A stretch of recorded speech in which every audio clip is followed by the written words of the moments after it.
বার্তা এক নজর, সবার খবর সমান নজর। আজ শহীদ ক্ষুদিরাম বসুর ১৩৬তম জন্মদিন। বিপ্লবী নীরেন্দ্রনাথ দাশগুপ্তের ১১০তম, বিপ্লবী মনোরঞ্জন সেনগুপ্তের ১১০তম ফাঁসির মঞ্চে আত্মবলিদান দিবস, কবি বিষ্ণুদের ৪৪তম প্রয়াণ দিবস, কবি মানিক বন্দ্যোপাধ্যায়ের ৭০তম প্রয়াণ দিবস পূর্ণ শ্রদ্ধার সঙ্গে স্মরণ করা হলো ঘোষের চক শিবালয় মন্দিরে। ক্ষুদিরাম বসু অত্যাচারী ব্রিটিশ ডিস্ট্রিক্ট ম্যাজিস্ট্রেট কিংসফোর্ড কে হত্যার চেষ্টার জন্য মাত্র ১৮ বছর বয়সে ফাঁসি দেওয়া হয়েছিল। ক্ষুদিরাম বসুর ১৮৮৯ সালে ৩রা ডিসেম্বর মেদিনীপুরে জন্মগ্রহণ করেছিলেন।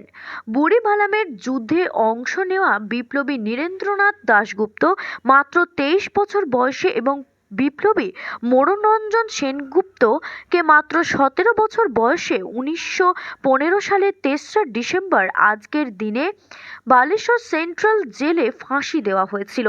স্মৃতি সত্তা ভবিষ্যৎ গ্রন্থের রচয়িতা, জ্ঞানপীঠ পুরস্কার জয়ী কবি বিষ্ণু দে ১৯৮৩ সালে ৩রা ডিসেম্বর আজকের দিনে ৭৩ বছরে কলকাতায় পরলোক গমন করেছিলেন। বন্দে মাতারাম।